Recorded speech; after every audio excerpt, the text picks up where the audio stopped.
Liam Halligan is an economist, author and broadcaster, best known for his award-winning economics agenda column in the Sunday Telegraph. He's also reported for the Financial Times, Wall Street Journal, Economist, Channel 4 News, and he's a regular panellist on my show, CNN Talk. A vocal Brexiteer, he argues the UK economy is stronger outside the European Union, which he explains in the book Clean Brexit. Between 2007 and 2013, he took time out from journalism for a role as chief economist at a multi-billion-dollar asset management firm, but he soon returned to his original passion of writing. He was the first member of his family to attend university, and here he describes to me how he rose from humble beginnings to the heights of the commentariat. Liam, thank you for speaking to me. Nice to see you, Max. How would you describe yourself? You're a columnist, famously. You're an economist, primarily. Yeah, I'm an unusual combination of economist, political junkie, international relations aficionado, intellectual omnivore. I started life, my professional life, as an academic and then sort of transmogrified into a journalist. I worked early in my career for the Financial Times, at the Palace of Westminster as a political correspondent. I worked for The Economist, writing for them from Russia. And then for the best part of a decade, I was the economics correspondent on Channel 4 News. They're big, high-profile brands. You were very young, weren't you, when you were working for the FT, for example? So you were a high flyer in those early days. How did you get onto that track? Yeah, I think I was the youngest person on a national newspaper in the parliamentary lobby, the sort of press pack of Westminster journalists. I don't really know how I managed to do it. I'm from a completely unprofessional or non-professional background. Neither of my parents went to university. You know, none of my cousins are at university or my siblings or anything like that. I wasn't expected to go to university, but you know, I grew up in the 70s, and back then people from my kind of background weren't. I was very lucky. At the age of 10, I won a scholarship to a school in northwest London called the John Lyons School. So that allowed us financially to send me there. It was a bit of a culture shock.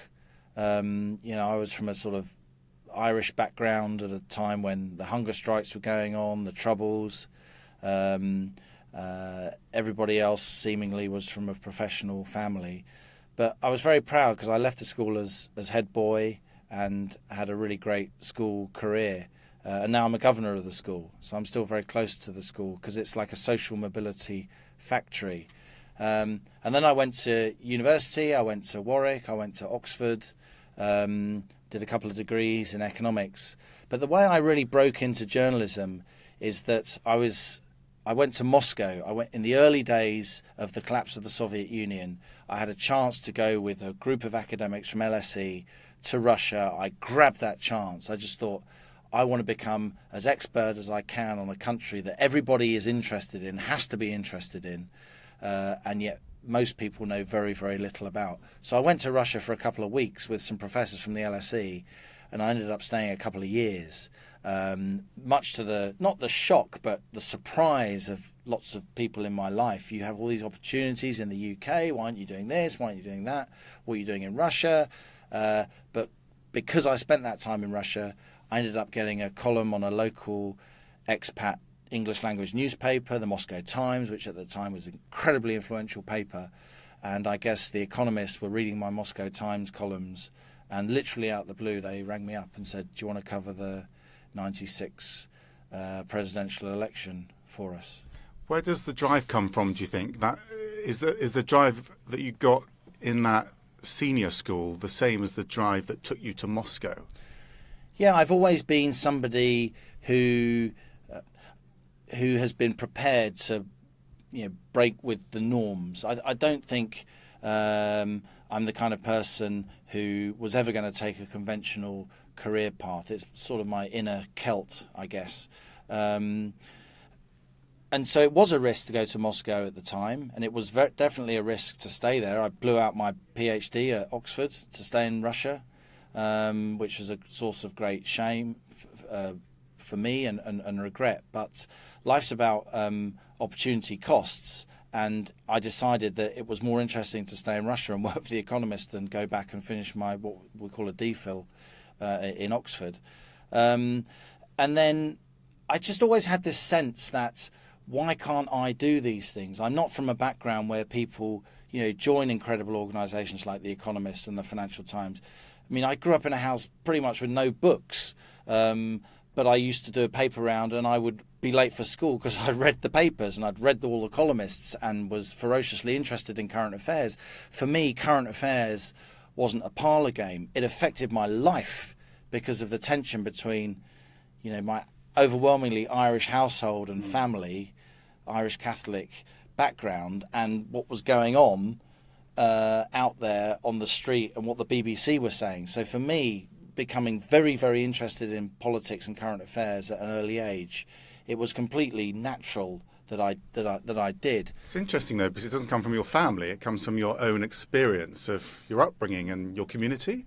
Well, it does come from my family in the sense that my mother's Protestant, my father's Catholic, and we've always had pretty muscular conversations about the world. And from a very young age, a lot of people like me from Irish backgrounds and London Irish backgrounds, Anglo-Irish backgrounds, you better have a good argument if someone comes at you, because they're not going to hold back. And it's the same, you get pulled out of bed at 3 a.m. at 5 years old, stand on a table, there's 50 people in the kitchen, sing a song. That's the kind of household that I grew up in. So I've never been afraid to say what I think. It's a source of some mystification for me that there are so many journalists out there, even columnists, who don't say what they think. They're constantly hedging, calibrating, calculating. I've never been like that. I just, I've got this platform to say things that I've earned and won, and you try and keep hold of it.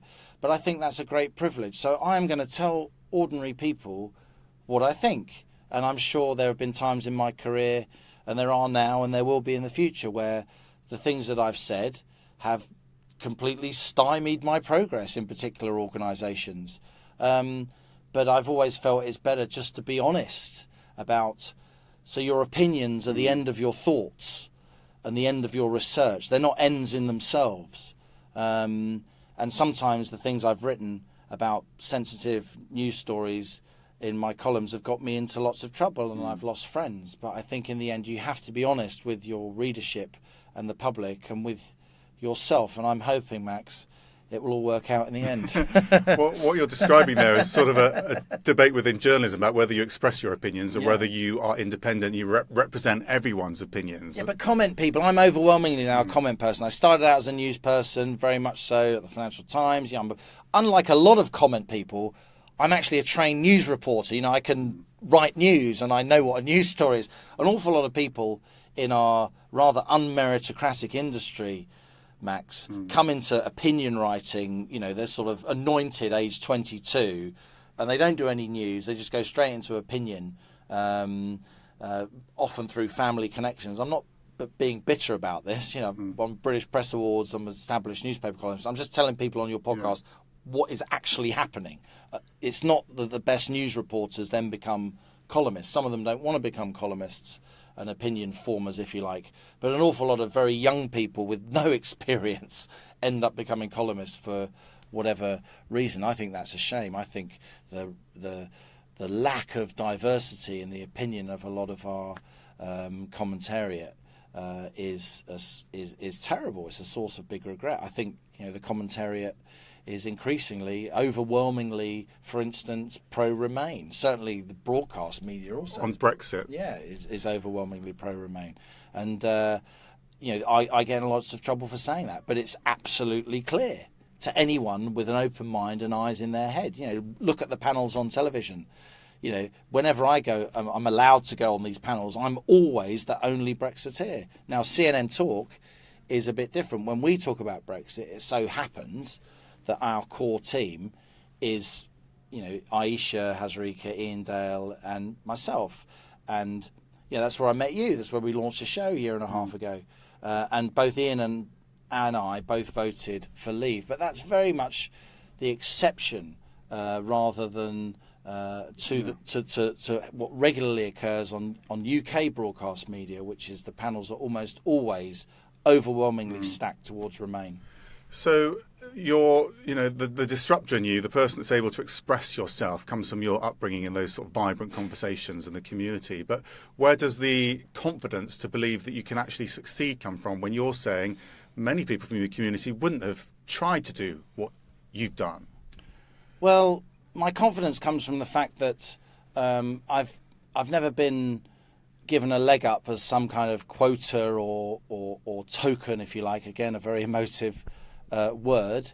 I won the scholarship to the school I went to because I came top in the exam, and the teachers told me that years later. And that was a big boost at the time. Yeah, I was up against a load of kids who'd been prepared and tutored. I'd never sat an exam in my life. I went to a very ordinary primary school, completely mixed ability, and I was up against a lot of kids from prep schools and all the rest of it. And I know that how I got the scholarship because, I became very close to the headmaster and a lot of the teaching staff in subsequent years. Is because of my English language composition, just the ability to write stories. So my writing has always been the thing that has driven any success that I've had, and I guess I'm better known as a broadcaster. But I'd say to any aspiring journalists here, and even aspiring broadcasters, maybe even particularly aspiring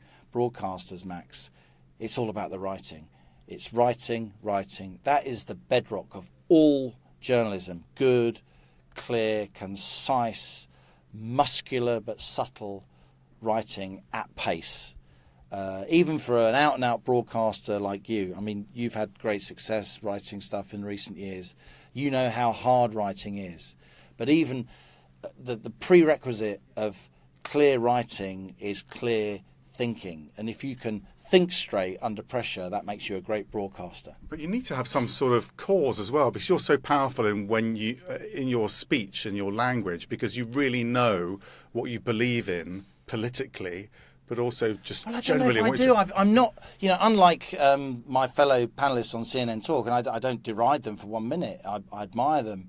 They are party political people. Ian's not in the Conservative Party at the moment, but he has over many years been a Conservative Party candidate, and he's worked at the highest echelons of the Conservative Party. Similarly, Aisha, one or both of them could easily end up in Parliament, I think. That's not me. I'm not a party political person, and I just can't be a party political person, because in the end I'm just not prepared to not say what I think. And as a party political person, you often have to temper what you think. I actually feel, it sounds a bit mad, but I feel tremendous responsibility to have come from the background that I've come from, and to have won this opportunity to appear on shows with you on CNN and the BBC when they let me on, and have newspaper opportunities. I feel a real obligation to say it exactly as I see it, because there aren't that many people really from very ordinary backgrounds at the top end of the British commentariat, and that's a shame. There used to be, when we were growing up, there were many people who'd come through from the regional press, which was once a very powerful influence on the national press here in the UK. In Fleet Street, you'd have all kinds of people from all kinds of backgrounds winning their berth in London, coming from the big regional newspapers and the big regional broadcasters, and bringing a lot of light and shade to a London-dominated media. A lot of that's gone, and so our media now is populated at the upper echelons of both on-screen and off-screen, writing and non-writing people and executives.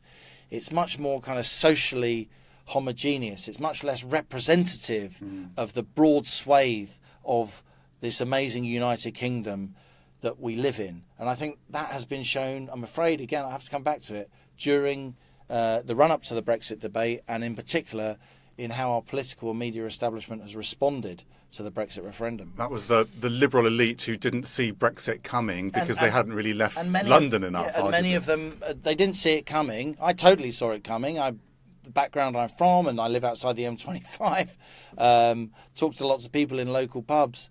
You know, if you only hang out with people like you, then you're not going to understand when a vote goes a different way. And I think since the referendum, there's just been overwhelmingly negative responses from the sort of London-centric media classes to a decision they don't understand, and a decision that they feel it's their entitlement, an important word, to reverse. I agree with you. I think in newsrooms there's not enough economic diversity. We've done well with other types of diversity, but not in terms of economic diversity. But do you think that's because you have to do a lot of free work to get into the business, and a lot of the entry-level salaries are really low, and you have to work in places like New York and London to get in there, and it's very expensive? Or do you think it's that people haven't got the confidence to apply for that type of career because they don't see themselves within it? It's not for them. I think it's a bit of both. And of course, there's a downward spiral, because the harder it is to get in, the fewer people like you, who not just look like you, but sound like you see up on screen, or people you know are writing in newspapers. Of course, there's a barrier to entry where you have to be able to work free in London in order to get a foot in the door. And, you know, lots of people are now talking about that, and maybe, you know, non-paid internships should be banned. But even if they're banned, it's still a lot of it about is who you know, I'm afraid. You know, I was lucky. I managed to go abroad.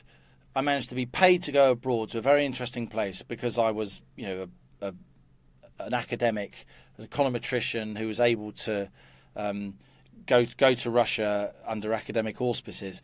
But then I took that opportunity to write stuff and literally fax it back in those days to newspapers in the UK, you know, often aside from my main job, which is a very demanding job as a statistician at that time, and just say, you know, do you want to run this? This is what I think. This is different from what you're reading in most newspapers. But that takes a lot of confidence, which is not everyone's got. You just got to really want to do it. Yeah. You just got to think it's your destiny to do it. Yeah. Maybe that's arrogant. I would say it's determination and courage. You just have to really want to do this. Like, I remember as that kid delivering those newspapers early in the morning, reading stuff that I just knew wasn't true. And it really upset me. And I thought, this is not right. This is in this amazing newspaper, and I know that's not true. And so that kind of galvanized me to think, well, surely there has to be scope for somebody to try and put that right. And also at that time, there were amazing columnists, you know, people like Bernard Levin, right? Bernard Levin, the son of a poor Jewish tailor. I remember looking up his life story in the local library. I think, God, the son of a poor Jewish tailor from the East End has now got this column on the Times. Maybe I can do that. Maybe I can do that. And I remember hearing through sort of family connections that John Cole, then the BBC political editor with his famous herringbone jacket, the Ulsterman, you know, he was the son, I think, of somebody working in a shipyard. He didn't even go to university. And there he was on the BBC. And I think, wow, maybe you can do it. But someone like me had those role models that we could find out who they were and think that could... I think my equivalent, a kid sitting in a box room in a salubrious suburb of London, you know, obsessively following the news, dreaming, son of an immigrant, has even less chance than I did, and that is anti-progressive. But would you advise them to try to dig those people out in the way that you did to inspire you, if you really do believe you can do that job? Yeah, I would. And look, a lot of people want to be, I want to be a journalist because I want to be famous. I want to be on the television. You know, we obviously live in a culture where, you know, fame is apparently more important than anything else. You can be famous even if you don't have any particular talent. But that's not what it's about. And you know that. I'm sure people say the same thing to you, Max. You do it because even though it's really hard work, it's even harder work not to do it. You know, every single newspaper column I write, and I've written, you know, thousands, every single one is tough. There's never an easy column. There's always a a kind of sense of, oh my God, the subject's too big. How do I get my head around it? Oh my God, I should have filed it half an hour ago. I hope my colleagues at the Sunday Telegraph aren't listening. And there's enormous pressure, but it's that pressure that builds up. And the only thing you can do is write the thing. And you're laughing with recognition. You put yourself in these crazy positions, but I actually believe the way the human brain is wired, or at least the way my brain is wired, and I've talked to lots of other columnists about this, is you kind of rely on yourself that, you know, it's not, oh, I wrote that column in an hour.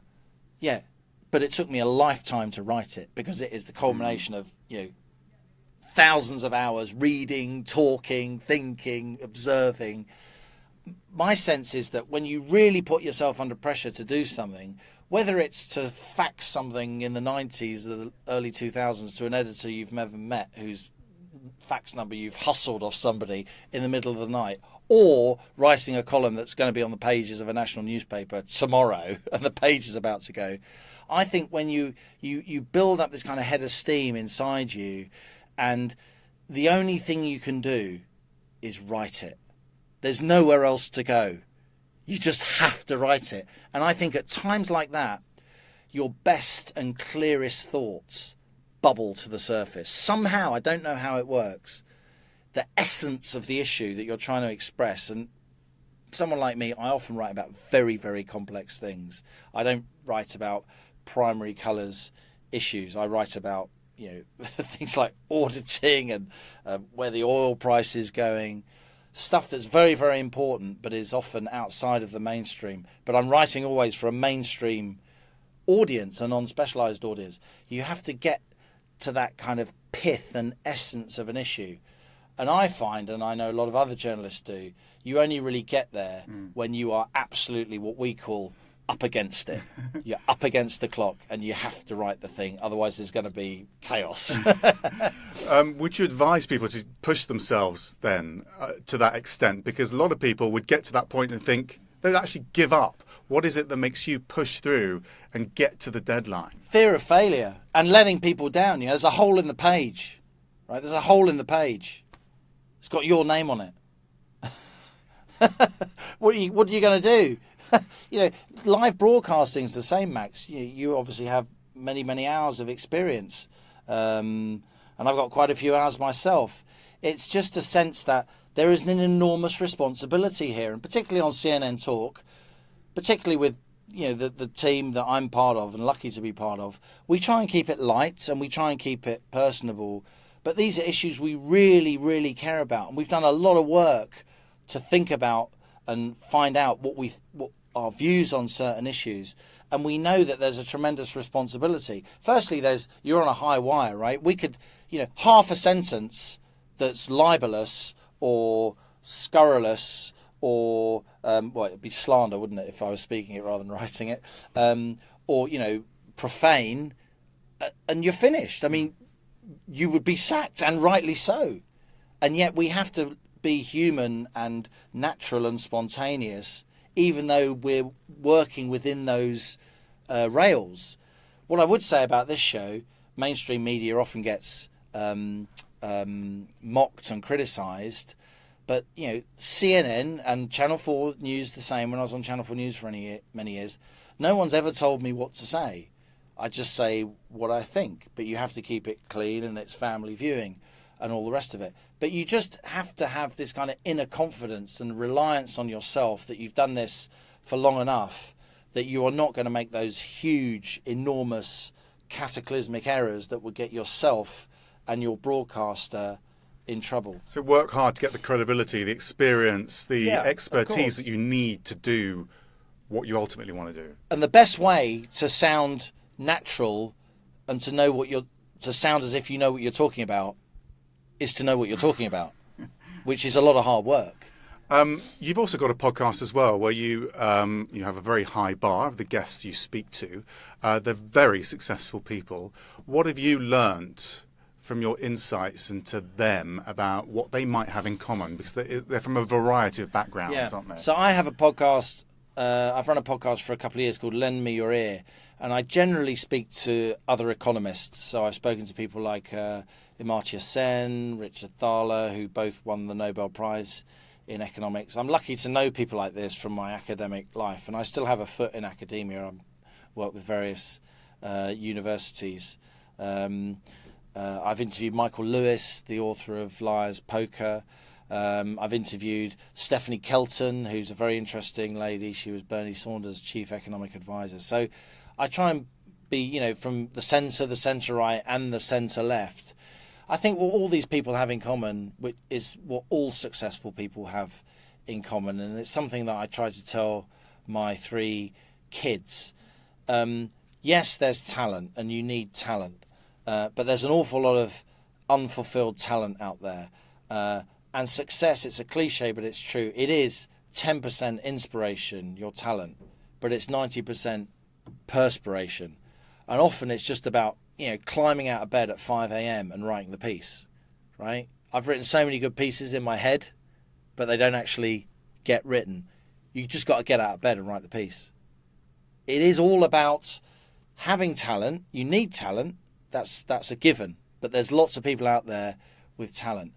But it's overwhelmingly, the critical thing is hard work, determination, not taking no for an answer, but still being polite and reasonable, or at least giving the facade of being polite and reasonable when you really want something to happen. So it's also about being curious. If you're not really curious about the world, if you don't stay up all night and watch the election because you just have to know what's happening, if you don't obsessively read periodicals, if you don't feel a sense of determination to do something a bit different with those summers, if you're at university, if spend some time working, making some money, but if you've got the chance to go and do something, are you just sort of going to go to the beach with all your mates, or are you going to go to some crazy country just because you've read about it? If you're not behaving in that way, you probably shouldn't be a journalist. It isn't a profession, Max, as you know, it's a trade, and it's more even than a trade, it's a vocation. You do it, and I went off and spent some time in business to make some money, because God knows there isn't a huge amount of money in journalism these days unless you are wildly successful and very, very, well, I'd say not successful, I'd say wildly lucky, and you happen to be in the right place at the right time. But I found I just had to come back to journalism, and I was always going to come back to journalism, and my friends and colleagues in business knew that to my fingertips I was a journalist. And it's like an itch. You got to scratch it. It's a drug, and I'm an addict. And you've got to stick to the career where you have the real passion and the sense of cause. I think so. I mean, the best advice I can give to people listening to this who want to get into journalism is the route to a really happy life is to find what you like to do and get paid for doing it. I would anyway be reading the papers and watching the news obsessively, as I know you would, Max, because I just want to know what's going on. And the fact that I can get paid to write columns, however painful they are, is a wonderful thing, because that legitimizes me spending all this time following the news. And, it's not just about being on screen or being that named columnist. There are some tremendous opportunities in broadcasting, in particular, on the technical side. Camera crews, graphics people, logistics people. We have some great people here at CNN. The team I work with at Channel 4 News, I'm still friends with a lot of them, second to none. We Brits, we're really good at this stuff. We're really good at making telly. We're particularly good at making television news. We've pioneered a lot of the techniques over the years, both at the BBC and at ITN, by the way. And there's a lot of work to be done, and it's good work, and it's well-paid work, and it's work you can travel with if you have really good skills as a technical camera crew, as a graphic designer, as a kind of links person, sort of broadcast engineer. And there are some really good vocational courses that you can find on the internet after your A-levels. Go to university, and the job rates after a lot of these courses are very, very high, because these kind of graduates who really have a instantly usable and employable skill are very sought after.